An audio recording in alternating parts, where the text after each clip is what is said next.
اللهم صل وسلم على سيدنا محمد افتح باب رحمة الله وعدد ما في علم الله صلاة وسلاما دائمين بدوام ملك الله وعلى آله وصحبه. اللهم صل على سيدنا محمد صلاة تفتح بها لنا فتوح العارفين وتفقهنا بها في الدين وعلى آله وصحبه. اللهم صل على سيدنا محمد غناء فقري وحياة روحي وسرور قلبي ونجاة في الدنيا والآخرة. السلام عليكم ورحمة الله وبركاته. Sebelum kita lanjutkan bagian soal itu di sebelah mana? Di belakangnya. Minta tolong volumenya ditambah, mic-nya ini. Yang ada tulisan. Terus satu dua, ya, makasih. Sudah cukup. Jangan ditambah lagi. Kita nyantai saja. Saya sengaja dari tadi nunggu di mobil karena kalau saya turun waktu orang ceramah dilarang sama guru saya nanti ganggu. Jadi dengarkan aja dulu dari awal sampai akhir tadi sudah saya dengarkan. Cukup banyak yang sudah didapat, ya cukup banyak yang sudah didapat. Insya Allah saya akan nambahi, mudah-mudahan manfaat. Ya, saya tak pilih posisi di sini ya, biar bisa lihat semuanya dan lebih enak buat saya, lebih nyaman. Bapak Ibu sekalian, boleh nanya enggak? Kira-kira Bapak Ibu nanti kita ini selamat atau tanda tanya? Tanda tanya. Maksudnya begini, orang itu kalau naik motor nggak bawa SIM, terus ada momen, terus selamat atau kira-kira ditilang? Ditilang. Kalau misalnya dia bawa SIM, pakai helm, tapi lampunya nggak nyala, ditilang nggak kira-kira? Ditilang. Bawa SIM, pakai helm, lampu nyala, spion lengkap, tapi STNK-nya mati, ditilang nggak? Ditilang. Nah kalau nanti kita masuk kubur, kubur, bawa sholat, bawa puasa, bawa zakat, insya Allah dikasih rezeki bawa haji, ya bawa yang pokok-pokok tadi, rukun Islamnya dibawa. Pertanyaan saya, kira-kira nanti sholat kita termasuk yang ditilang tidak? Insya Allah tidak. Sholatnya termasuk ditilang nggak? Nah coba direnungkan dulu. Bu, Ibu kalau pakai rukuh modelnya sama dengan yang pakai jilbab ini atau beda? Kalau ibu-ibu pakai rukuhnya seperti ini, maka sholatnya tidak sah. Sholatnya tidak sah. Kenapa? Karena bagian di bawah dagu kelihatan. Bagian di bawah dagu kelihatan. Kalau dagunya sini kelihatan nggak apa-apa, tapi kalau di bawah dagu kelihatan, maka sholatnya tidak sah. Kenapa sholatnya tidak sah? Karena itu bukan wajah. Wajah itu dari tempat tumbuhnya rambut sampai telinga, tulang rahang, tulang rahang ya. Nah ini merupakan wajah. Di bawahnya sini bukan wajah. Nah makanya orang kalau buat rukuh ada seperti tutupnya dia. Nah biasanya kan ibu-ibu tutupnya nggak dipakai, pelintir gini terus ditaruh di bawah. Nah itu justru menyebabkan sholatnya tidak sah. Nah dari cara sholatnya begitu, kalau sholatnya nggak sah 50 tahun, kira-kira ditilang atau ditilang? Bapak-bapak sholat bawa rokok, kantongnya ngaduk Allah. Saya mau nanya, kira-kira malaikatnya senang atau mendelik? Masuk masjid ngadep Allah, rokok dikantongi, rokok dikantongi sambil ngadep Allah. Sekarang saya mau nanya, rokok itu barang yang bagus atau barang yang jelek? Barang yang jelek. Hukumnya apa? Siapa bilang? Rokok itu hukumnya ada dua, satu haram, satu makro. Kalau bapak ibu ikut yang makro, oke. Anggap aja nggak ikut yang haram, ikut yang makro. Makro itu artinya dibenci, berarti orang yang bawa barang dibenci, orangnya juga paham maksud saya? Ya, bawa barang yang dibenci, orangnya juga dibenci. Rasulullah SAW melarang orang masuk masjid dengan aroma bawang berambang, nggak boleh masuk masjid. Ya, nanti aromanya ganggu malaikat. Itu bawang berambang. Misi rodo enak aromanya. Kalau kena aroma rokok, malaikatnya kira-kira bagaimana? Kadang kita ini mau ke masjid, mau sholat, rokok dulu 2 batang. Jadi nafasnya ini baunya bau rokok. Dan kira-kira itu bagus atau jelek? Jelek. Kemudian ini baru dohirnya. Saya mau nanya sama ibu sekalian, ibu kalau pergi ke pesta pernikahan, perkawinan, bajunya bagus atau jelek? Bapak bagus atau jelek? Nah, kalau ketika sholat bajunya bagus mana? Perintahnya Allah Ta'ala, khudhu zinatakum 'inda kulli masjid. Gunakan pakaian kalian yang terbaik setiap kali sholat. Suruh pakai pakaian yang terbaik. Tapi kalau kita sholat, pakainya yang terbaik atau asal-asalan? Asal-asalan. Padahal sholat itu kan jelas ngadep kepada Allah Ta'ala, berarti kita kurang menghargai siapa yang kita hadapi. Betul betul. Oke. Kalau kita sholat, biasanya barang yang hilang jadi ingat atau lupa? Bagus nih, baru survei sedikit hasil udah kelihatan. Berarti rapot kita sholatnya merah atau merah? Khusyuk atau kurang khusyuk? Kapan kita sholat pernah nangis? Ada yang ngomong pernah sih. Kapan? Waktu diceraikan suami. Berarti sholatnya mikir suami. Pernah sih waktu kehilangan sesuatu, motor atau apa. Berarti sholatnya mikir motor, bukan mikir Allah Ta'ala. Masih ingat gak sebuah hadits yang menyebutkan orang itu kalau sholatnya nggak khusyuk, maka oleh Allah Ta'ala sholat itu dikembalikan dan dilemparkan ke wajahnya seperti kain gombal yang kotor dilemparkan ke wajah seseorang. Betul. Berarti kita selama ini sholat kira-kira diterima atau dilemparkan? Kalau lihat kita ini kurang khusyuk, ya. Kita ini pakaiannya seperti itu, ya mestinya ya dilemparkan, dohir begitu. Makanya orang-orang soleh itu habis sholat masih nangis. Orang-orang soleh habis sholat masih nangis. Assalamualaikum warahmatullah. Assalamualaikum warahmatullah. Nangis. Astagfirullahaladzim. La ilaha illa huwal hayyul qayyum wa atubu ilaih. Dibaca tiga kali. Kenapa istighfar? Karena sholatnya dianggap belum betul. Sholatnya belum baik. Oke. Kalau orang masuk kubur, sholatnya belum bagus. Sholatnya belum bagus. Lolos atau ditahan? Kan dalam hadis disebutkan pertama kali nanti yang diperhitungkan di alam kubur itu adalah amal sholat. Kalau sholatnya bagus, maka yang lain dianggap lolos. Kalau sholatnya nggak bagus, yang lain diinterogasi. Yang lain diinterogasi. Nah, sholat kita udah bagus belum? Jujur dulu. Belum. Berarti yang lain diinterogasi enggak? Lanjutkan. Puasa kita udah bagus belum? Puasa itu judulnya mengurangi makan, mempersedikit makan, betul? Nah, kalau kita puasa makannya tambah sedikit atau sedikit-sedikit makan? Ya, dikit-dikit makan. Puasa itu mengurangi tidur. Tapi kalau kita puasa dikit-dikit tidur. Puasa itu menahan hawa nafsu.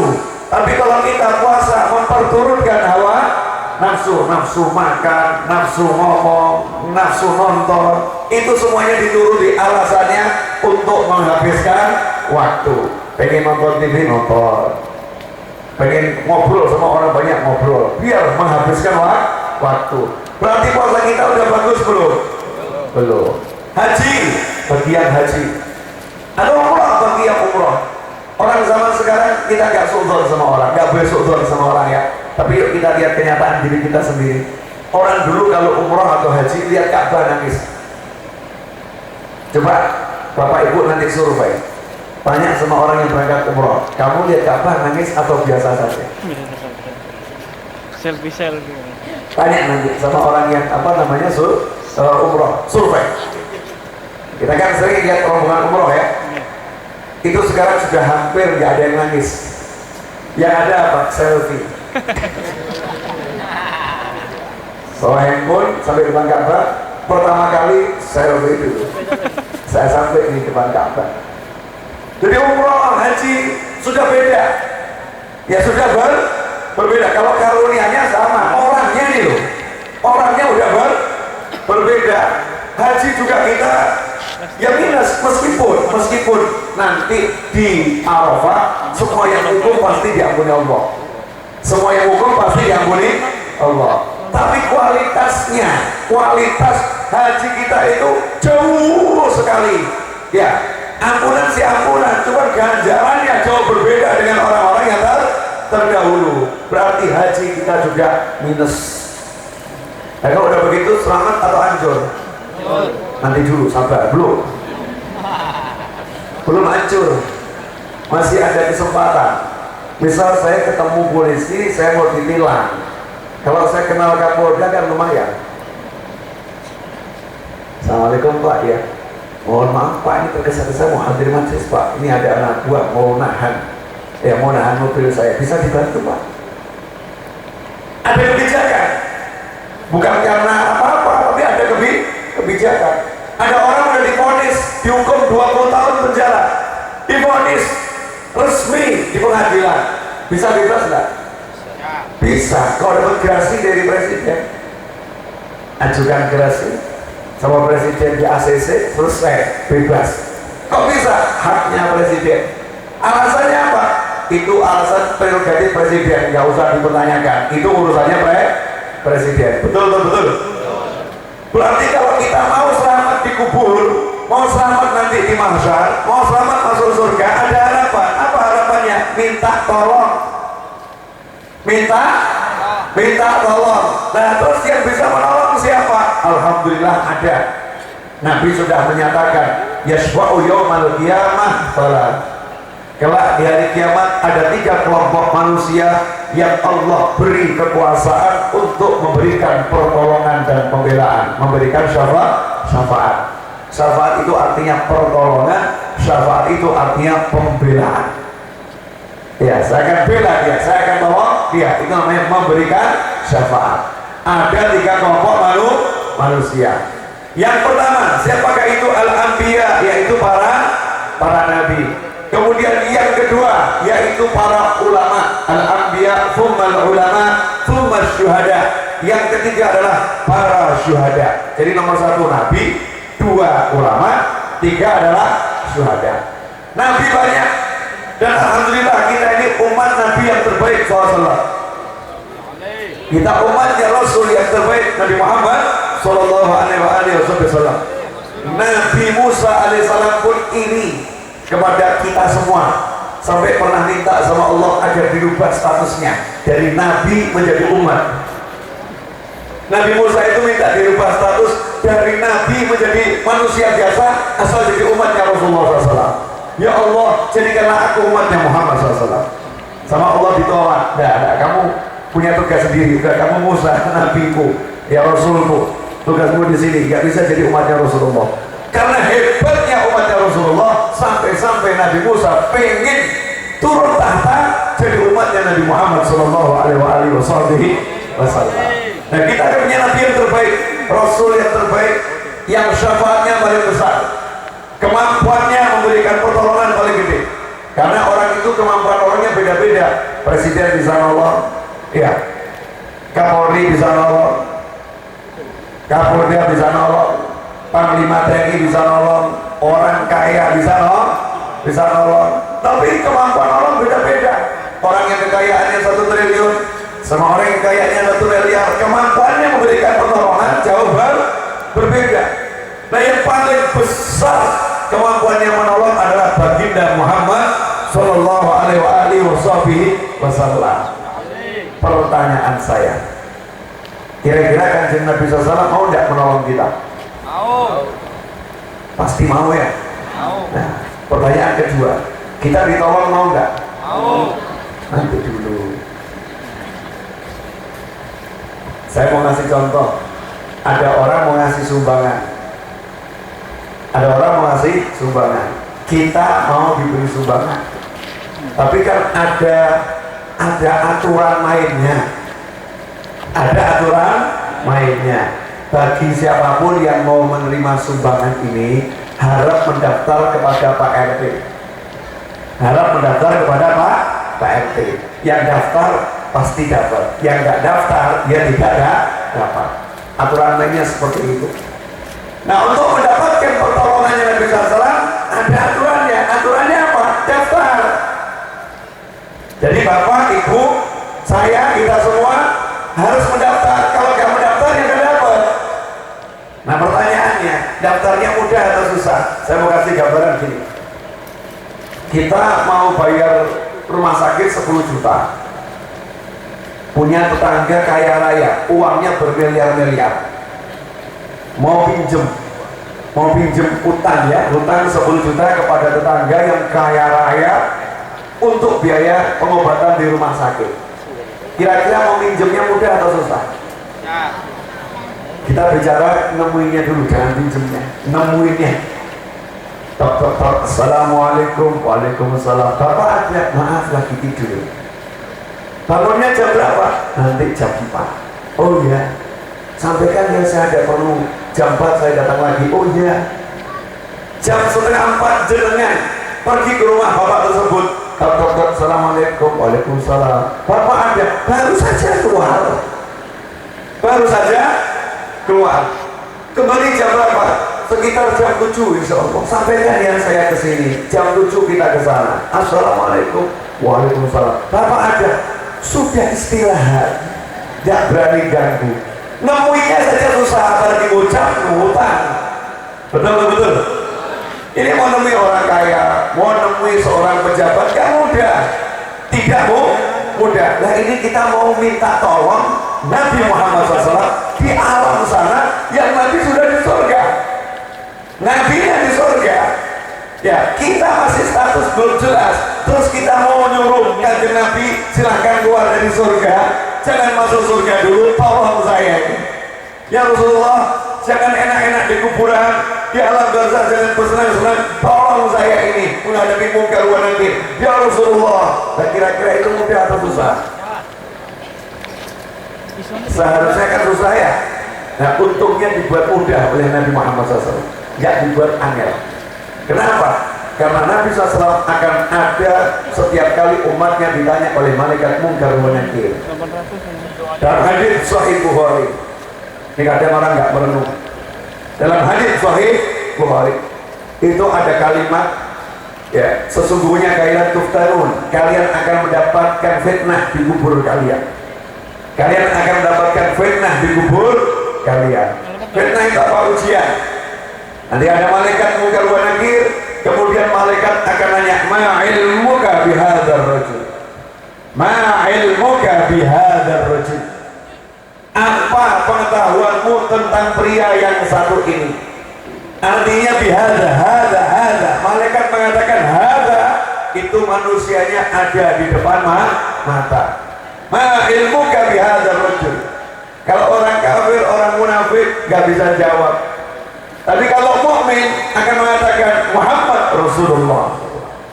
Dia adalah Nabi Muhammad, Rasul utusan Allah SAW. Nah, yang bisa jawab dan tahu itu Nabi, kira-kira beres atau nggak beres? Beres. Ketemu Nabi, kenapa? Oh, Nabi di sini. Oh, ini Nabi saya. Ini Rasul saya. Selesai. Ya, kalau bisa mengenali Nabi Muhammad SAW. Nah, untuk mengenali Rasulullah ini loh caranya bagaimana? Yuk kita bahas bareng. Gimana caranya kita bisa ngerti itu Rasulullah? Nah kalau di dunia nggak pernah belajar sifat-sifatnya Rasulullah, nah gimana mau kenal nanti? Halo? Kalau kita mau kenal saya, ya cari foto saya. Jadi kalau pas ketemu orang ngerti, oh ini Habib Novel nih, tahu. Ya kan? Oh ini Amir nih, tahu karena ada fotonya. Lah foto Rasulullah dari mana? Kalau nggak kenal wajahnya, nggak belajar. Makanya kalau di Maulid Sibtu Duror itu di pasal terakhir dua sebelum doa, wahai duta syarafatil asma, itu lengkap menyebutkan sifat-sifat fisik Nabi Muhammad Sallallahu Alaihi Wasallam. Kata Habib Ali, siapa yang dengarkan ini mau dengarkan dengan baik sifat-sifatnya Rasulullah, maka akan mencapai derajat yang sangat tinggi. Bagaimana bisa mencapai derajat yang sangat tinggi? Iya, karena dengan kenal wajahnya Rasulullah, kenal dengan tingginya Rasulullah, kenal dengan perawakannya Rasulullah, dia punya modal untuk nanti bisa tahu mana yang Nabi, mana yang bukan. Ya, dengan tahu itu mencapai derajat yang luar biasa. Emang ada orang yang nggak bisa tahu Rasulullah? Ada. Boleh saya kasih contoh? Ya, sabar dulu. Baru mulai ceramahnya kok. Dari tadi kan belum ceramah. Ini baru mukot di Maya. Saya mau lihat jam dulu boleh? Jauh. Jam 12 kurang 7 menit. Nanti insya Allah jam setengah 1 selesai. Ya, setengah 1 selesai. Itu maksimal. Ya kalau bisa jam 12 lewat 5 selesai lebih bagus. Kalau bisa. Belum tentu saya bisa berhenti. Belum tentu saya bisa berhenti. Sebab saya berangkat dari rumah itu sudah dari jam setengah 8 pagi. Tapi mampir Wonosobo. Ya, dari Wonosobo terus lanjut ke sini dan saya nyupir sendiri, nggak pakai supir. Nah kebetulan tadi ada teman saya dari Jakarta yang ikut. Tadi dari hotel saya istirahat, saya minta untuk nyupiri sampai di sini. Jadi hotel kesini saja yang saya disupiri. Boleh lanjut ya? Jadi kita harus kenal wajah Nabi Muhammad SAW. Kalau nggak sempat belajar wajahnya Rasulullah, terus gimana? Oh gampang, ada. Kenali saja cahayanya, nurnya SAW. Karena cahayanya Rasulullah luar biasa. Jadi orang langsung tahu yang nurnya paling besar itu Nabi Muhammad SAW. Contoh, tahu siang hari. Ya kalau ditanya matahari yang mana? 3 lihat ke atas yang terang benderang, yaitu matahari. Betul kan? Malam ditanya, itu kan ada bintang-bintang ya. Bulan yang mana? Itu bunder yang cahayanya paling besar. Tidak perlu tahu fisiknya rembulan secara detail, enggak. Tapi yang penting tahu cahayanya paling besar. Nah gimana caranya? Suatu ketika Sayyidah Aisyah radhiyallahu taala anha, istri Nabi Muhammad sallallahu alaihi wasallam, beliau lagi jahit di malam hari, jarumnya jatuh. Nah ketika jarumnya jatuh, lampunya mati, sehingga dicari itu nggak ketemu. Dalam itu tanahnya pasir, dari pasir jarum jatuh ke pasir, nyarinya mudah atau susah? Oh jarum di lantai keramik aja susah, apalagi jatuh ke dalam pasir. Gak lama setelah itu masuklah Nabi Muhammad SAW. Ada 2 riwayat. Riwayat yang pertama dikatakan Rasul masuk dari luar ke dalam. Riwayat yang kedua, Rasulullah itu lagi rebahan, lihat istrinya kok lagi cari-cari sesuatu, maka Rasul narik korden itu. Ya, itu ada korden tirai itu, sama Rasulullah ditarik untuk lihat, Nah ketika Rasulullah narik untuk lihat begini, atau Rasulullah masuk ke dalam rumah, cahaya wajah Nabi Muhammad SAW menerangi seisi rumah, sehingga Sayyidatuna Aisyah radhiyallahu anha bisa langsung lihat, ketemu jarumnya. Berarti terangnya luar biasa, sorot yang sangat terang sehingga jarumnya ketemu dan diambil. Saat itulah Sayyidatuna Aisyah kaget, cahaya siapa ini? Maka noleh dilihat, itu wajah suaminya tercinta. Wajah suaminya tercinta SAW, dan berkata, ma adwa wajhak ya Rasulullah, duhai Rasulullah, alangkah bercahayanya wajahmu. Pertanyaan saya untuk ibu-ibu, kapan terakhir kali memuji suaminya? Bu, kapan terakhir memuji suaminya, Bu? Nggak pernah ya, Bu ya? Kalau mencemooh? Mencemooh sering. Kalau memuji? Udah lupa caranya. Sama suami juga udah lupa caranya muji istri. Beda dengan Rasulullah dengan istrinya, suka puji-pujian, saling memuji. Wah, aku menjaga Rasulullah. Ya Rasulullah, betapa bercahayanya wajahmu, betapa bercahayanya wajahmu. Maka Rasul mengatakan SAW, al-wailu, celaka, neraka untuk orang yang nanti di hari kiamat tidak bisa mandang wajah saya. Celaka, neraka, celaka, al-wail itu nama neraka, wail itu celaka, neraka untuk orang yang nanti di hari kiamat tidak bisa mandang wajahku. SAW. Maka Sayyidatuna Aisyah kaget. Loh, apa ya ada orang gak bisa lihat wajah yang seperti ini? Apa ya ada orang gak bisa lihat wajah yang seperti ini? Maka nanya, ya Rasulullah, emangnya ada orang yang gak bisa melihat wajahmu yang mulia seperti ini? Maka Rasul menjawab, iya ada. Al-bakhil, orang yang pelit, orang yang kikir, itu nanti gak bisa lihat wajah saya. Siapa ya Rasulullah orang yang pelit itu? Maka Rasul menjawab, man dzukirtu indahu falam yusalli alayya sallallahu alaihi wasallam. Orang yang aku disebutkan di hadapannya, dia malas baca sholawat kepadaku, dia berat bersolawat kepadaku, dia enggan bersolawat kepadaku sallallahu alaihi wasallam. Berdasarkan hadis ini, orang yang malas sholawat, matanya akan tertutup, sehingga dia tidak bisa melihat cahaya Nabi Muhammad SAW. Nah, di situ orang yang tidak rajin sholawat sampai melihat cahaya para wali juga nggak bisa. Makanya dia walaupun lihat orang sholawatan, lihat orang yang rajin majelis seperti ini, nggak bisa melihatnya sebagai orang baik. Nah, ketoan terus. Kenapa? Matanya tertutup. Ya. BWN banyak gitu, nggak bisa lihat ya, tertutup matanya, kotor matanya, nggak bisa lihat. Nasallahu alaihi wa na'udzubillah min dzalik. Jadi kalau dibalik, yang pelit nggak bisa lihat, berarti yang dermawan akan lihat. Berarti caranya untuk melihat Rasulullah SAW, melihat cahayanya Rasulullah, bisa kenal Rasulullah SAW, caranya adalah dengan banyak-banyak bersolawat. Kalau dia banyak bersolawat kepada Nabi Muhammad SAW, maka nanti matanya akan terbuka dan dia bisa melihat Nabi Muhammad SAW. Nah, kalau dikubur dia bisa lihat Rasulullah, selesai. Dikubur kok lihat Rasulullah selesai. Nah, terus sekarang gimana cara daftarnya biar bisa lihat Rasulullah, biar nanti dia diterima jadi orang yang akan diberi syafaat? Caranya dengan bersolawat. Ini cara nomor 1. Tolong dihafalkan, ini penting nih. Ini syarat-syarat pendaftaran dapat syafaat, bukan BPJS. Ya, bukan dapat sumbangan, dapat syafaat. Harus hafal nih caranya. Nomor 1, setiap kali ada azan dijawab. Terus baca sholawat, kemudian mendoakan Nabi Muhammad mendapatkan wasilah. Atau kalau bahasa ringkasnya, jawab adzan, baca sholawat, baca doa setelah adzan. Yang seperti itu, maka dia dikatakan oleh Rasulullah SAW, wajabat syafaati. Dia pasti mendapatkan syafaatku, pasti mendapatkan pembelaanku, pasti mendapatkan pertolonganku. Nah, coba sekarang dicek. Subuh tadi kita dengar adzan enggak? Ayo diingat dulu. Kalau benar, kita jawab enggak. Pertanyaan selanjutnya, kalau enggak kita jawab, doanya dibaca enggak? Ini dari jawaban yang game-game ini berarti mayoritas enggak dengar.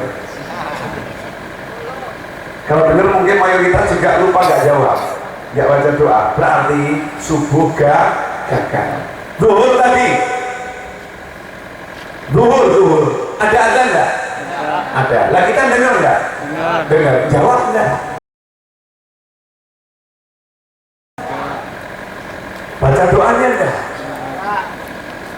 Kalau enggak berarti zuhur gagal, asar gagal, maghrib gagal, isya gagal. Berarti kita daftar enggak ini? Enggak. Berarti sombong atau enggak sombong kita ini? Udah dosa banyak, kondisi mengkhawatirkan, pendaftaran dibuka, kita nyantai-nyantai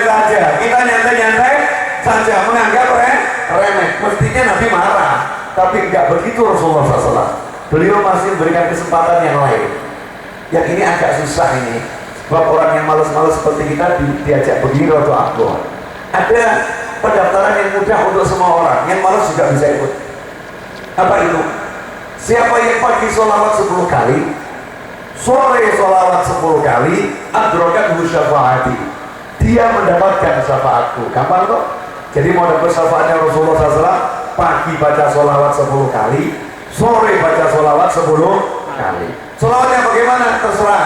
Allahumma sholli ala Muhammad boleh, Allahumma sholli ala Sayyidina Muhammad boleh, Sallallahu ala Muhammad boleh, Ya Rabbi sholli ala Muhammad boleh, atau yang lengkap sholawat Ibrahimiyah boleh, bebas sholawatnya apapun, jumlahnya yang penting 10 kali, 10 di pagi, 10 di sore hari, dapat syafaat. Selama ini sudah belum? Nah kalau baca Wirdul Latif pagi sore udah, karena di Wirdul Latifnya Habib Hadir sudah ada itu sholawat 10 ya. Tapi kalau belum, ya udah mulai besok pagi daftar sholawat 10, sore daftar sholawat 10. Untuk apa? Biar saya dapat jatah syafaat. Cuman untuk yang satu ini ada masalah. Pendaftaran yang satu ini sedikit ada masalah. Masalahnya apa? Peserta terlampau banyak. Sehingga nanti di hari kiamat, begitu kita ngomong saya minta syafaatnya Rasulullah SAW, malaikat menjawab, ya mas, nama anda sudah terdaftar, tapi antrian terlampau panjang.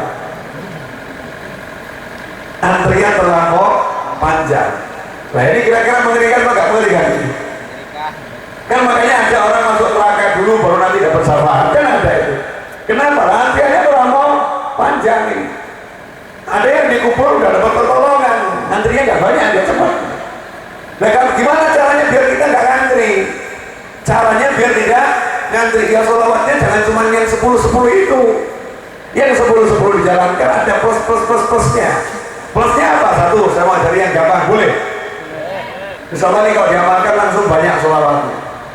Gak usah pakai ngitung, kalau ini diamalkan langsung banyak. Mau atau nggak mau? Gampang caranya. Satu, yang istiqomah ikut majelis maulid.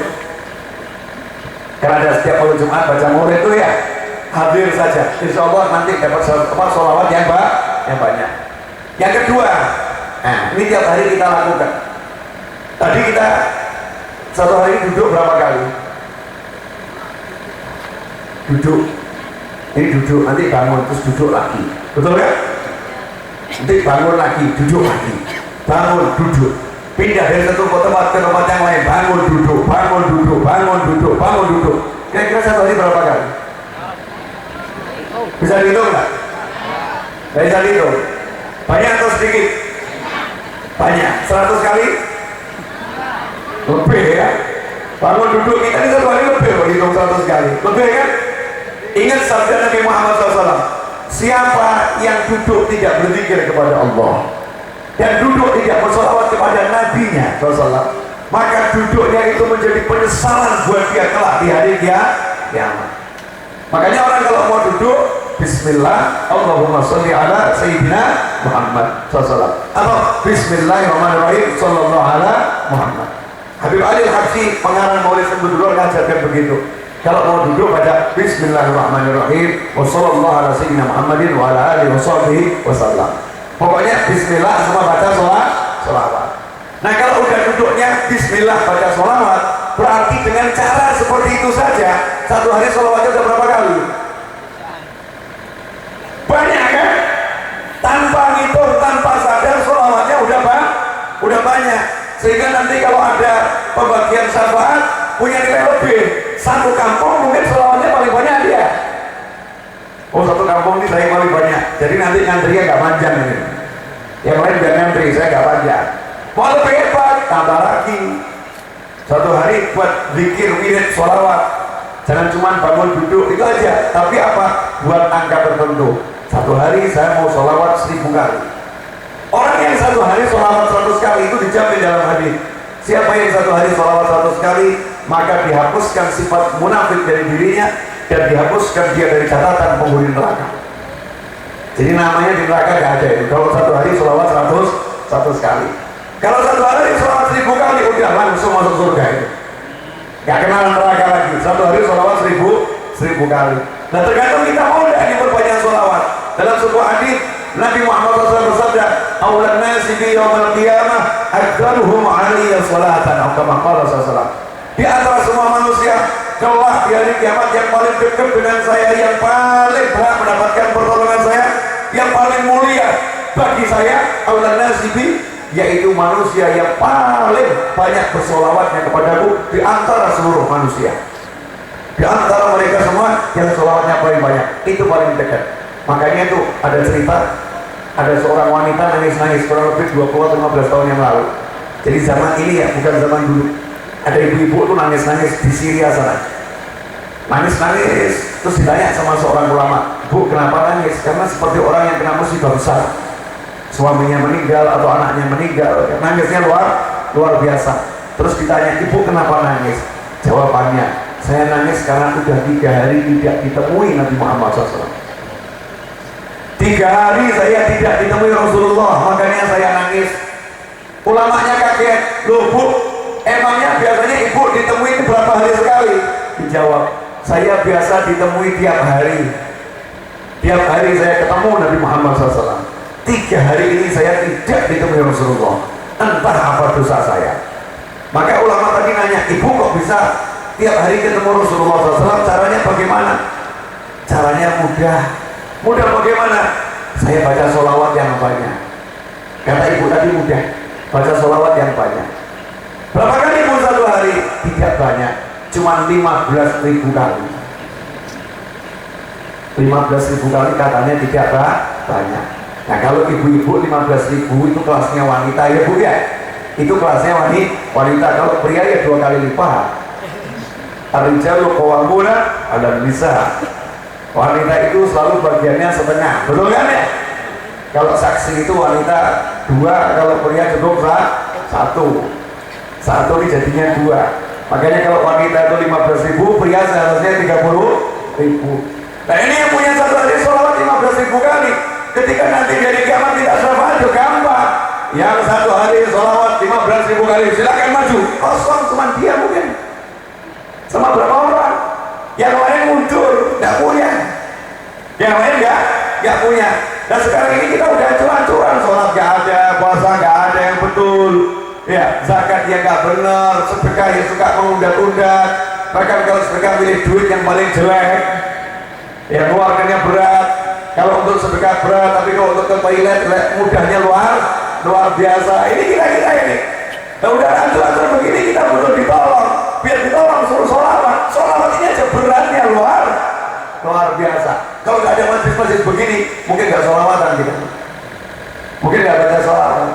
Makanya yuk, ya mumpung masih hidup, mumpung masih ada umur, ajak diri kita sholawat, ajak orang lain baca sholawat. Sebentar, saya lihat jam dulu. Jam 12:10, masih ada 20 menit. Kenapa? Kecepatan? Nyantai ya, 20 menit itu maksimal. Bisa jadi 5 menit lagi selesai. Tapi bisa jadi lebih dari 20 menit lagi. Wallahu a'lam. Saya diajari guru saya kalau ngomong gak usah mikir, asal ngomong. Pokoknya ngomong aja.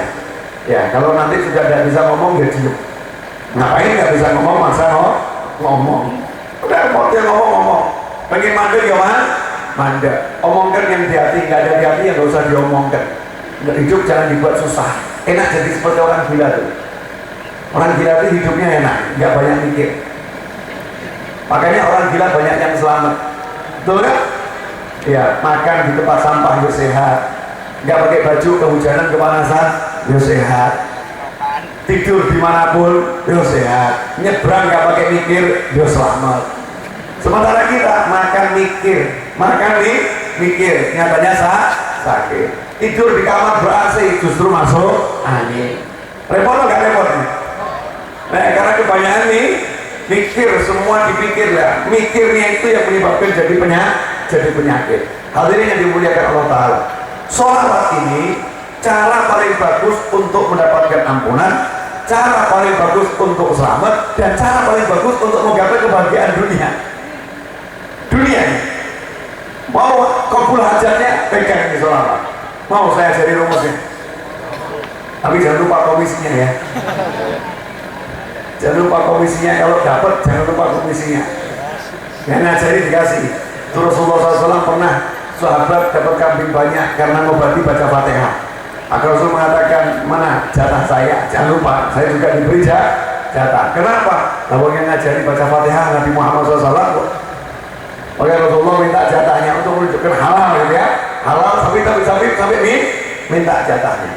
Nah, sholawat itu cara untuk wujudkan hajat. Jadi kalau bapak ibu punya hajat, misal pengen beli rumah harga 1 miliar, nggak punya duit, udah minta saja sama Allah, ya Allah saya pengen rumah harga 1 miliar, tapi cari dulu rumahnya mana. Ketemu rumahnya, potret, setelah itu di print gitu ya, di print, taruh di kamar. Dah duduk di depannya foto itu, baca sholawat yang banyak, nariyah 4.444 kali. Udah gitu aja, nggak usah ruwet, golek duit ke pasar, cari utang, muyer, capek kan? Duduk aja, duduk. Nanti waktunya kerja, tapi duduk ini yang fokus, duduk bener, wangi, harum ya. Jangan mulai diganggu. Saya mau baca sholawat, ada hajat nih, nggak boleh diganggu. Duduk baca nariyah 4.444 kali. Pasti mikir banyak minta diskon, kurang ajar loh. Diajak sholawat minta diskon. Tapi kalau disuruh kerja dari pagi jam 8 sampai jam 4 sore, 1 bulan kerja, gaji UMR sekitar 1,4-1,5 juta kurang lebih kan ya, sekitar segitu. Gajinya cuma segitu, kerjanya berjam-jam, tidak pernah ngomong ini jam kerja kebanyakan ini. Suruh sholawat 4.444 kali, gajinya langsung dapat jannah. Karena orang sholawat sekali dibalas 10 sholawat ya Allah Ta'ala, itu yang langsung, yang langsung. Dapat apa lagi? 10 kebaikan untuk 1 sholawat, Masya Allah. Dapat apa lagi? Ampunan dari Allah Ta'ala. Dapat apa lagi? Naiknya derajat. Dapat apa lagi? Dengan sholawat ternyata apa yang jadi hajatnya keturunan. Enak atau gak enaknya? Ya, saya mau kasih contoh dan dalilnya. Kasus pertama saya sendiri, nanti baru saya kasih contoh orang lain. Saya sendiri. Saya mau beli, mau bayar utang 1M 350 juta, nggak punya duit. Hari Jumat mau bayar, hari Rabu istri saya nanya, kalau uangnya ada belum? Saya jawab belum ada. Kalau Anda jadi istri saya stres atau nggak stres? Makanya alhamdulillah bukan istri saya. Rebu harus Jumat harus bayar, Rebu nanya ada duit nggak? Saya bilang nggak ada. Lah terus gimana? Ya nggak tahu. Tidak gimana bayarnya Jumat kok kamu nanyanya Rebu. Nah ada duit nggak ada. Nah terus ya nggak pakai terus. Jadi tunggu aja nanti Jumat. Kemis teman saya nanya, Bib sudah ada duit? Belum. Buat Jumat besok bayar? Belum ada. Nah terus ya nggak tahu, nanti aja dilihat bagaimana cara Allah menyelesaikannya. Lihat bagaimana cara Allah menyelesaikannya.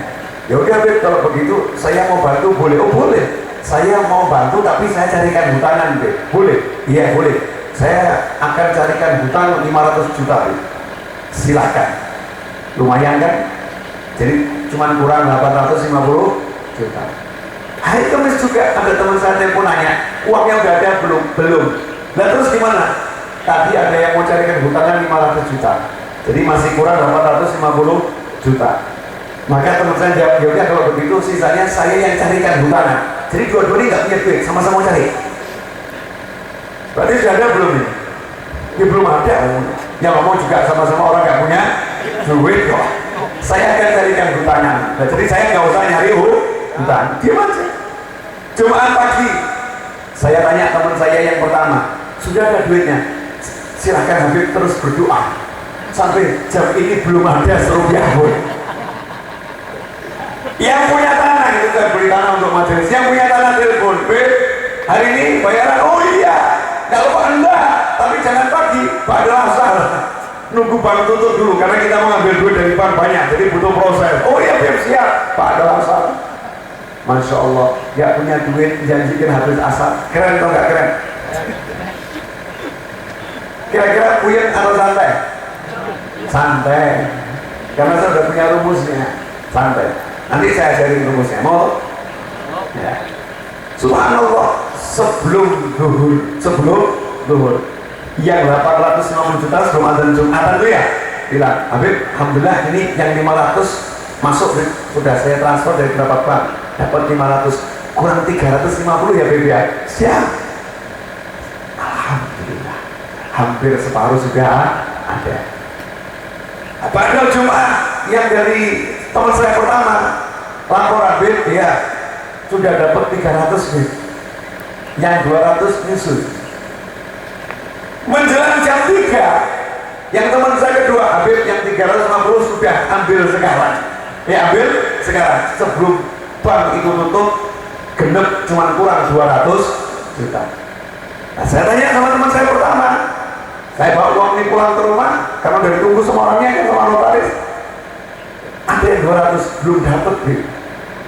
Nah, saya serahkan duit, ini orang nunggu semua, yang 200 gimana Habib? Ini kira-kira 1,5 jam lagi nyampe, lagi dibawa dari Jogja ke Solo, padahal juga nggak ada yang bawa.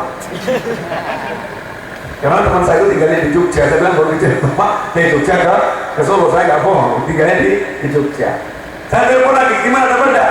Dalam perjalanan Beb, saya kira dalam perjalanan itu dapat, ternyata dalam perjalanan itu lagi cari. Lagi cari.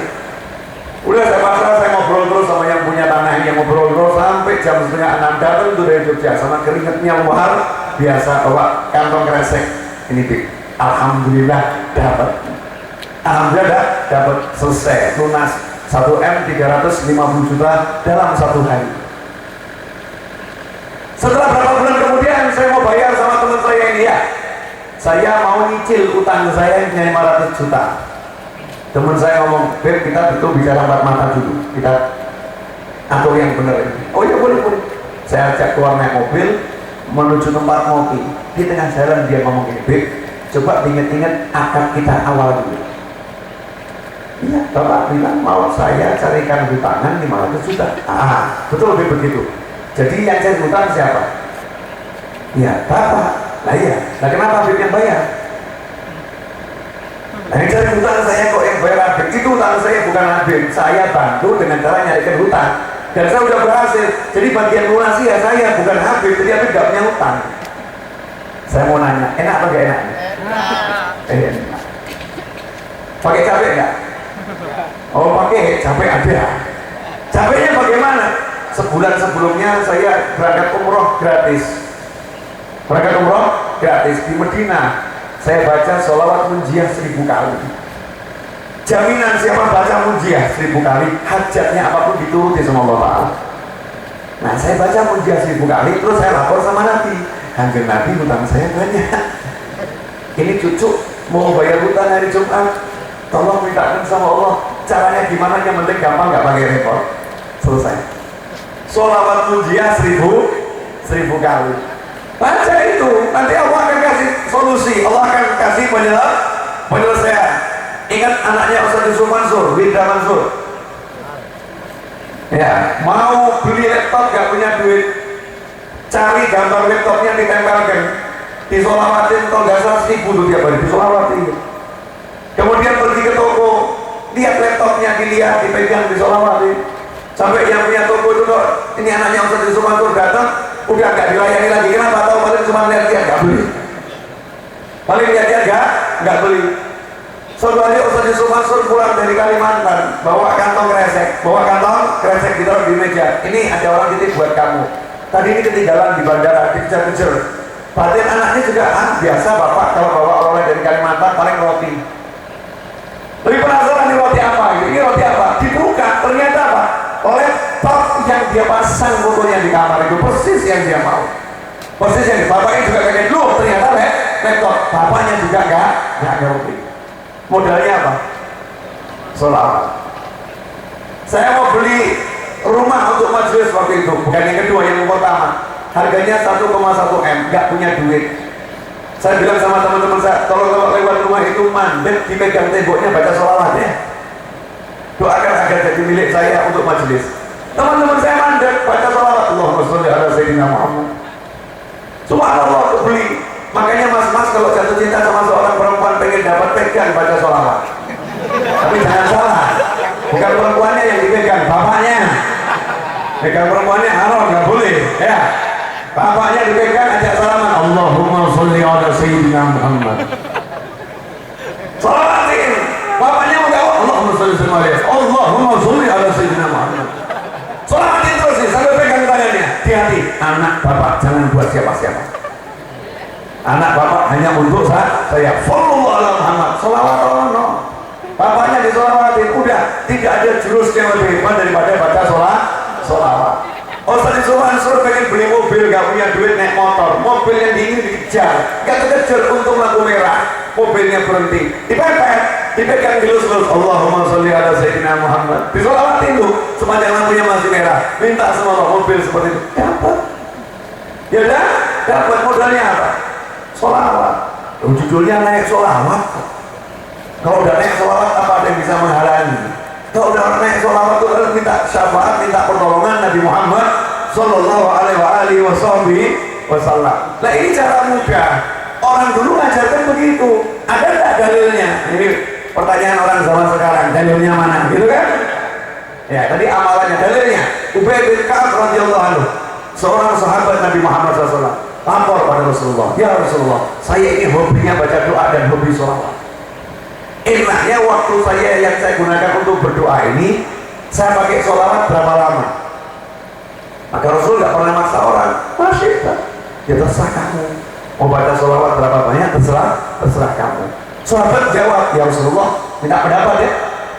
Kalau 25%, seperempatnya saya gunakan untuk sholawat, bagaimana? Rasulullah menjawab SAW, ya terserah kamu. Tapi coba urusan bab sholawat, Rasul nggak pernah mengatakan udah banyak.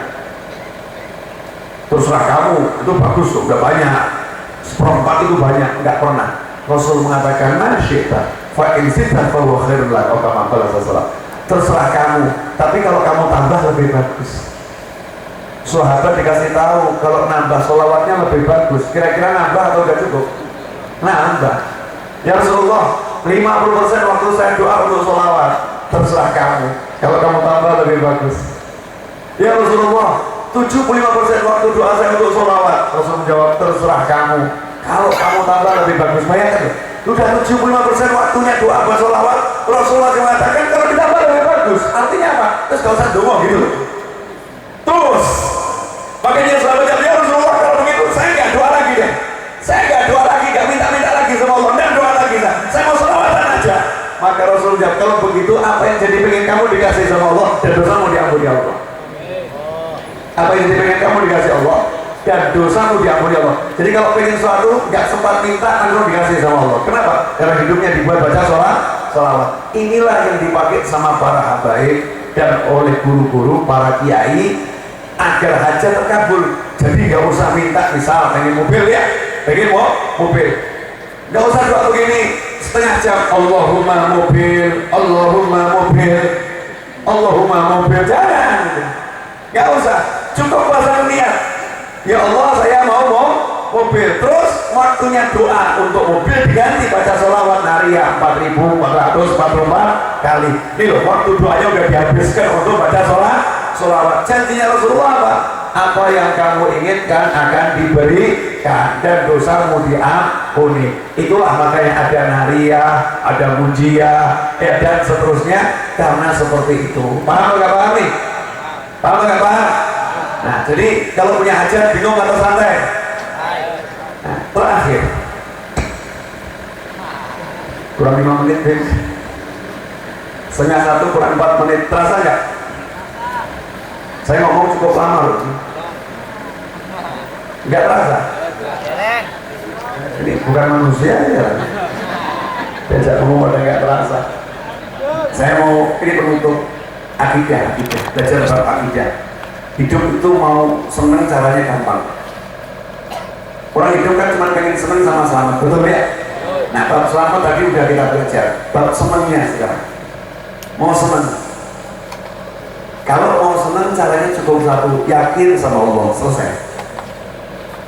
Yakin sama Allah, selesai.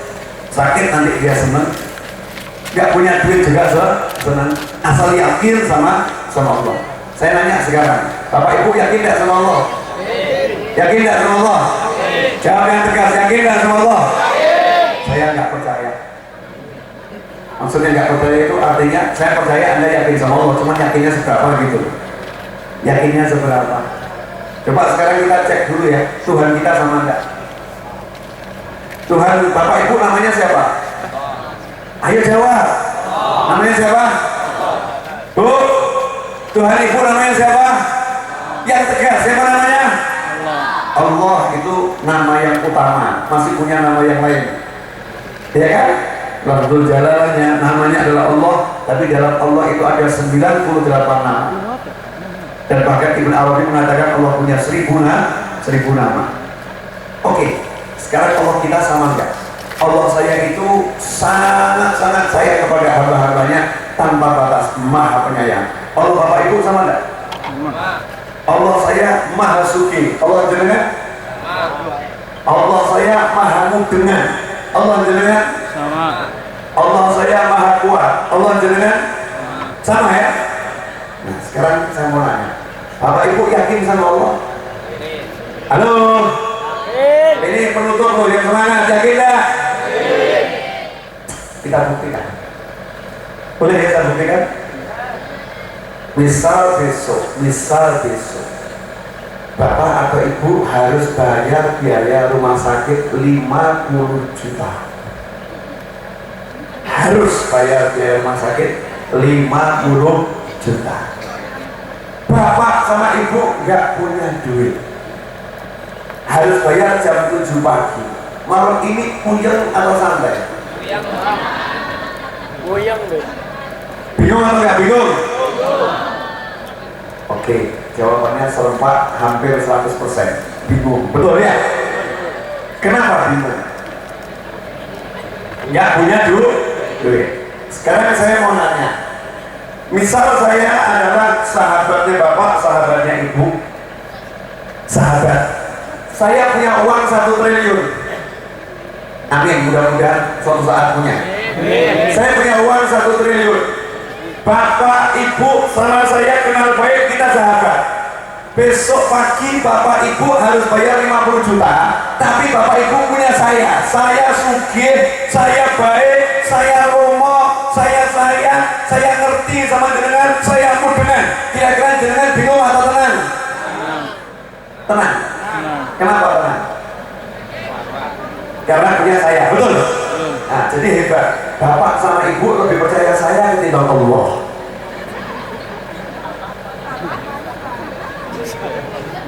Bapak sama Ibu lebih percaya saya yang uangnya cuma 1 triliun daripada Allah yang punya jagat raya, Allah yang maha kaya, Allah yang kekayaannya tanpa batas.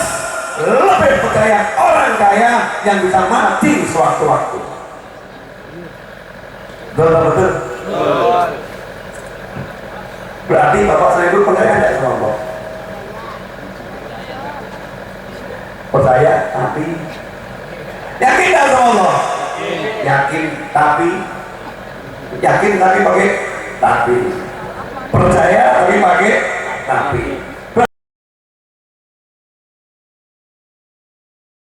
Berarti hati kita ini bobrok atau baik?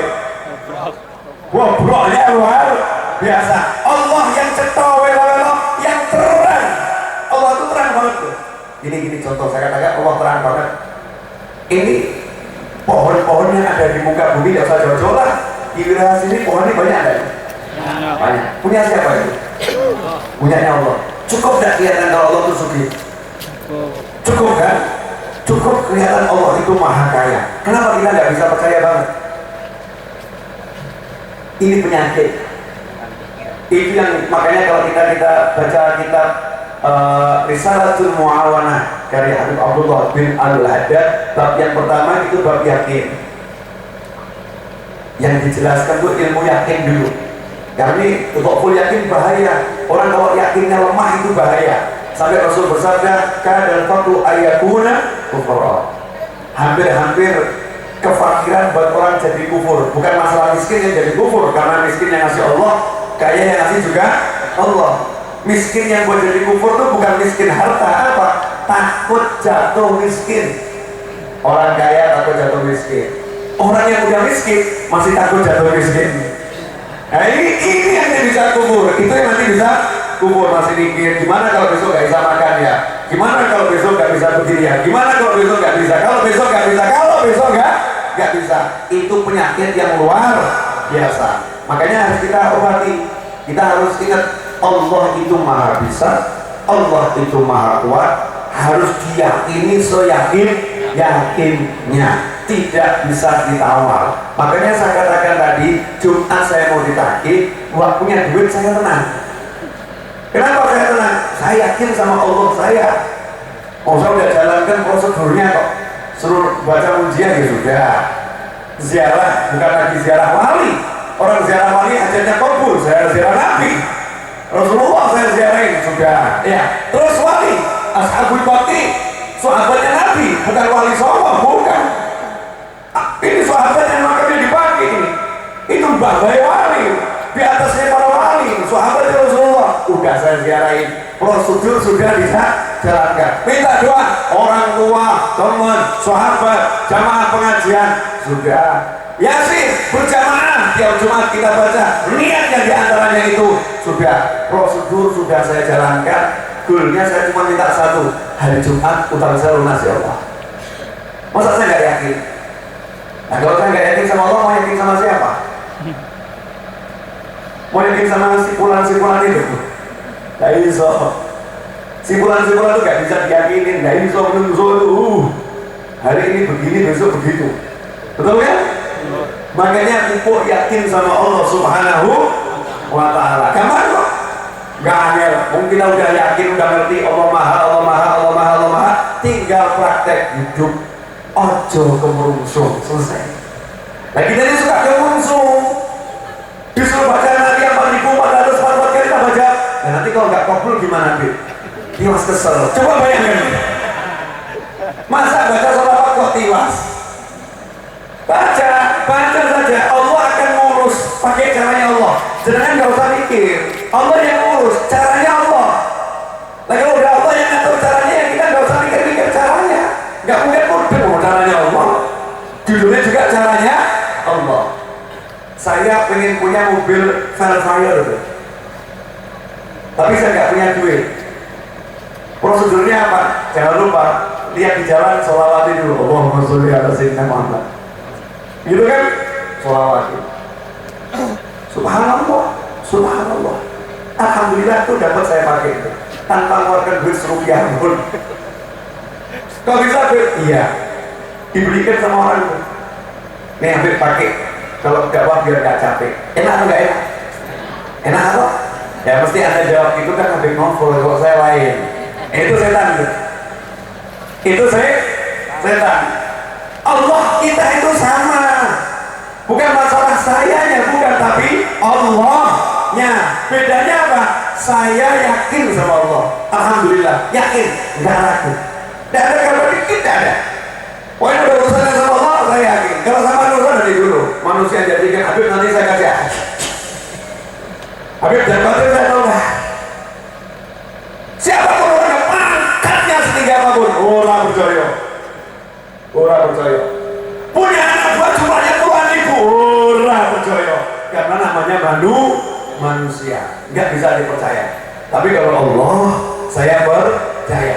Jadi saya nggak pernah percaya dengan apa yang saya miliki, nggak pernah. Karena yang saya miliki ini makhluk. Punya duit, punya mobil, punya motor, punya teman, punya jamaah, itu makhluk. Saya nggak percaya ini. Karena suatu waktu bisa hilang. Tapi kalau Allah saya nggak mungkin hilang. Artinya apa? Jangan bergantung sama benda yang dimiliki. Bergantunglah sama Allah Subhanahu wa ta'ala. Super terakhir. Sekarang saya mau nanya. Berarti selama ini Allah kita di mana? Contoh boleh. Sakit kepala yang dicari apa? Koyo, apalagi? Budrek, apalagi? Panadol, apalagi? Oskadon ya. Obat sakit kepala. 2 hari nggak sembuh, terus kemana? Ke dokter. Ke dokter minum obat nggak sembuh, terus kemana?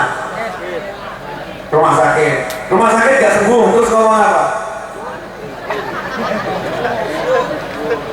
Ya Allah, betul kan? Gusti, ya Allah, betul. Nah, berarti nyebutnya Allah kapan? Terakhir.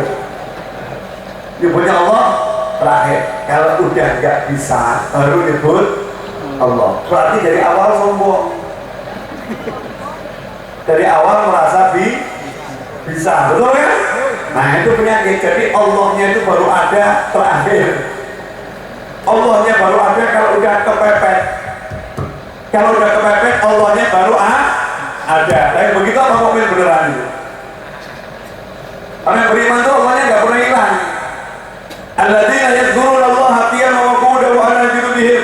Berdiri, duduk, berbaring terus nyebut Allah, terus ingat sama Allah. Makanya yuk kita rubah. Jangan bergantung kepada makhluk, jangan bergantung pada benda, jangan bergantung pada manusia. Punya nggak punya, tetap kita punya Allah Subhanahu wa Ta'ala. Jadikan Allahnya itu ada terus. Allahnya ada terus.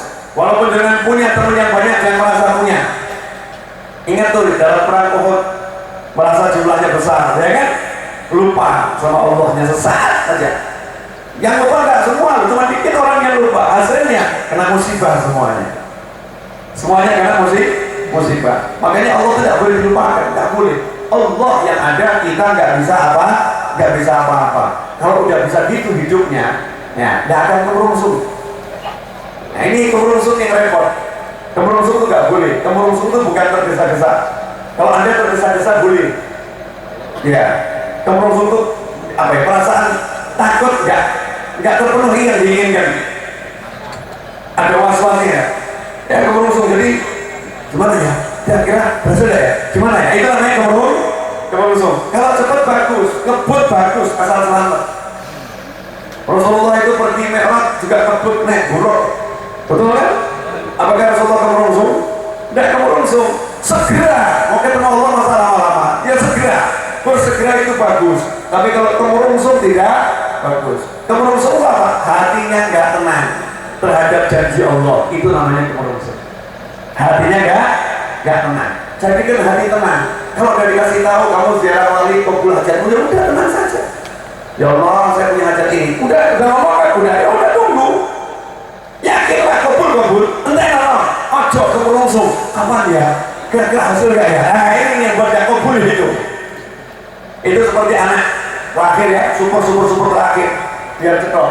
Anak minta sama bapaknya, Pak, tolong berikan saya sepeda. Ya nak, bapaknya ngomong, ya nak. Besoknya anaknya ngomong, Pak, sepedanya mana? Pak, sepedanya mana? Pak, sepedanya mana? Bapaknya senang atau jengkel? Jengkel. Kalau bapak udah bilang iya, terus menengok, enggak lah ngerti-ngerti ono, betul kan? Nah begitu. Jadi kalau kita udah minta sama Allah, Allah tuh udah jawab, iya. Ud'uni astajib lakum. Selesai. Ya cuma kalau minta itu ya pakai aturan. Nanti itu loh, sholawatnya dibaca, mengumpul wali ziarahi, apa baca Yasin 40 kali, minta doanya orang tua. Jangan lupa, ada orang doa Rasul mengatakan ini doanya tergesa-gesa, ini tidak dikabulkan sama Allah. Kalau doanya nggak tergesa-gesa dikabulkan. Kenapa tergesa-gesa? Iya, karena dia doa awalnya nggak dikasih sholawat, tengahnya nggak dikasih sholawat, akhirnya nggak dikasih sholawat. Kalau awalnya dikasih sholawat, tengahnya dikasih sholawat, akhirnya dikasih sholawat, diterima sama Allah Ta'ala karena bungkusnya bagus. Kado itu kalau bungkusnya bagus diterima dulu sama bagian penerimaan, ya kan ya? Walaupun isinya kosong. Yang penting bungkusnya bagus. Kalau bungkusnya jelek, jadi dibuang sama apa ini? Jadi lihat isinya, dibuang. Nah doa begitu, bungkus yang bagus dengan sholawat. Semakin banyak sholawatnya, maka semakin bagus. Alhamdulillah, seperti janji saya, jam 12:30 saya akan akhiri Rekaman saya jadi udah jam setengah 1 lewat 11 menit. Jadi saya lebih dari janji ya. Nah, doa ya. Alhamdulillah, saya musafir itu doanya kabul. Amin. Ya, saya yang butuh, jangan nggak butuh doa, nggak usah. Kalau saya musafir, saya butuh hajat saya banyak ya. Makanya saya ingin doa, terutama untuk orang tua saya. Nah, orang tua jangan nggak usah. Doakan, kita doakan orang tua itu paling utama ya. Nah, sebelum saya berdoa, nanti yang berminat membeli buku saya yang terbaru, saya punya buku judulnya Kangen, isinya tentang kisah cintanya para sahabat kepada Nabi Muhammad SAW. Itu yang baca buku itu insya Allah nangis. Kalau nggak nangis, tolong segera ke rumah sakit jiwa. Cekkan hatinya ada apa sih saya baca begini kok nggak nangis ya. Sekali nggak nangis, ulangi 2 kali sampai 3 kali nggak nangis, betul, cek ke rumah sakit jiwa. Kenapa saya mau begini? Karena alhamdulillah waktu nulis itu saya sering nangis tuh. Nanti aja tuh sering nangis. Bukunya bisa dibeli di sana, di pojok sana. Harga bukunya Rp50.000. Hasilnya kita gunakan insya Allah untuk perjuangan ya dan kepentingan yang manfaat. Insya Allah. Amin Allahumma amin. Bismillahirrahmanirrahim. Alhamdulillahirabbil alamin. Hamdan yuwafi ni'amahu wa yukafi'u mazidah. Ya Rabbana lakal hamdu kama yanbaghi li jalali wajhika wa 'azimi sultanik. سبحانك لا نحصي ثناء عليك أنت كما أثنيت على نفسك. اللهم صل وسلم على سيدنا محمد في الأولين وصل وسلم على سيدنا محمد في الآخرين وصل وسلم على سيدنا محمد في النبيين وصل وسلم على سيدنا محمد في المرسلين وصل وسلم على سيدنا محمد في الملأ الأعلى إلى يوم الدين. اللهم صل وسلم على سيدنا محمد في كل وقت وحين. اللهم صل وسلم على سيدنا محمد مفتاح باب رحمة الله عدد ما في علم الله صلاة وسلاما دائمين بدوام ملك الله وعلى آله وصحبه. اللهم صل على سيدنا محمد صلاة تنجينا بها من جميع الأهوال والآفات وتقضي لنا بها جميع الحاجات وتطهرنا بها من جميع السيئات وترفعنا بها عندك على الدرجات وتبلغنا بها أقصى الغايات من جميع الخيرات في الحياة وبعد الممات. اللهم نسألك يا الله، اللهم اغفر لنا ولوالدينا، اللهم اغفر لنا ولوالدينا وارحمهما كما ربيانا صغارا، وارحمهما كما ربيانا صغارا. ربنا هب لنا من ازواجنا وذرياتنا قرة اعين واجعلنا للمتقين اماما، واجعلنا للمتقين اماما. اللهم يا الله، tolong jadikan kedua orang tua kami bahagia dunia bahagia akhirat. Ya Allah, jadikan orang tua kami bahagia dunia bahagia akhirat. Jadikan orang tua kami selamat dunia selamat akhirat. Jadikan orang tua kami mulia dunia mulia akhirat. Ya Allah, jadikan kedua orang tua kami tentram dunia tentram akhirat.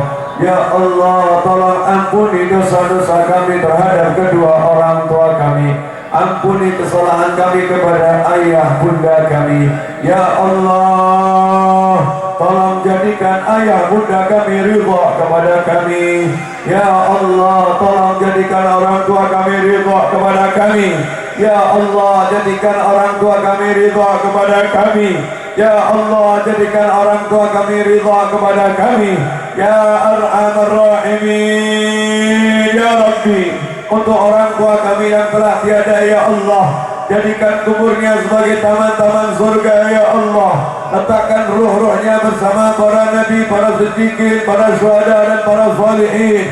Ya Rabb, jadikan orang tua kami di alam barzakh sana bangga dengan kami selaku anaknya, senang dengan kami selaku anaknya, ya Allah. Ya Rabbi, teruntuk orang tua kami yang masih hidup, ya Allah, tolong sehatkan selalu, ya Allah. Tolong bahagiakan selalu, ya Allah. Tolong tenteramkan selalu, ya Allah. Tolong dekatkan kami dengan beliau selalu, ya Allah. Jangan pisahkan beliau dari kami dan jangan pisahkan kami dari beliau ya Arhamar Rahimin. Ya Allah yang Maha Pengasih, ya Allah yang Maha Penyayang, tolong jadikan kami anak-anak yang saleh dan salihah. Jadikan kami anak-anak yang berbakti selama-lamanya. Begitu pula anak keturunan kami ya Arhamar Rahimin. Ya Allah, jadikan pasangan hidup kami bahagia dunia, bahagia akhirat. Jadikan pasangan hidup kami mulia dunia, mulia akhirat. Jadikan pasangan hidup kami selamat dunia, selamat akhirat. Ya Arhamar Rahimin. Teruntuk putra-putri kami, anak keturunan kami ila yaumil qiyamah, tolong jadikan semuanya min ahli la ilaha illallah Muhammadur Rasulullah SAW. Ya Rahman, Ya Rahim, Ya Arhamar Rahimin. Jadikan anak-anak kami bahagia selama-lamanya ya Allah. Jadikan anak-anak kami selamat selama-lamanya ya Allah. Jadikan anak-anak kami mulia selama-lamanya ya Allah. Ya Rahman, jadikan anak-anak kami satu dengan yang lain saling mencintai, satu dengan yang lain saling menyayangi, satu dengan yang lain saling membela di jalanmu ya Arhamar Rahimin. Ya Allah, jadikan anak-anak kami selamat ya Allah. Ya Rabbi, ampuni dosa-dosa kami terhadap anak-anak kami. Ampuni salah-salah kami terhadap anak-anak kami. Ya Allah, jika ada makanan haram masuk ke dalam perut anak-anak kami ya Allah, tolong ampuni kami ya Allah. Dan rubahlah jadi halal ya Allah. Jangan biarkan ada daging haram tumbuh di dalam keturunan kami ya Arhamar Rahimin karena ulah kami ya Allah. Sucikan semuanya ya Allah. Jadikan halal ya Arhamar Rahimin. Engkau Maha Kuasa untuk merubah segala sesuatu ya Arhamar Rahimin ya Rabbi. Jangan pisahkan mereka dari kami. Jangan pisahkan kami dari mereka ya Allah. Persatukan kami terus di jalanmu sampai ke dalam surgamu ya Arhamar Rahimin. Ya Allah, teruntuk semua yang hadir, yang berhalangan hadir, yang mendengar doa ini ya Allah, berikan semuanya umur yang panjang dalam kebaikan, umur yang panjang dalam ketaatan, umur yang panjang dalam kebahagiaan, umur yang panjang dalam ketenteraman, umur yang panjang dalam kekayaan, umur yang panjang dalam kemudahan kehidupan dunia dan akhirat ya Arhamar Rahimin. Panjangkan umur kami dalam semua itu. Setelah itu nanti akhiri usia kami dengan husnul khatimah. Akhir usia kami dengan husnul khatimah. Rabbana atina fid dunya hasanatan wa fil akhirati hasanatan wa qina adzabannar. Rabbana la tuzigh qulubana ba'da idh hadaytana wa hab lana min ladunka rahmah innaka antal wahhab. Allahumma salli ala sayyidina Muhammadin ghina'i faqri wa hayati ruhi wa sururi qalbi wa najati fid dunya wal akhirah. Wa sallallahu ala sayyidina wa maulana Muhammadin wa alihi wa sahbihi wasallam. Alhamdulillahi rabbil alamin ala hadhihi wa ala kulli niyatin salihatin jami'atin nafi'ah wa ala ma nawa habibi Ali wa ila hadratin nabi sallallahu alaihi wasallam. Al-Fatihah.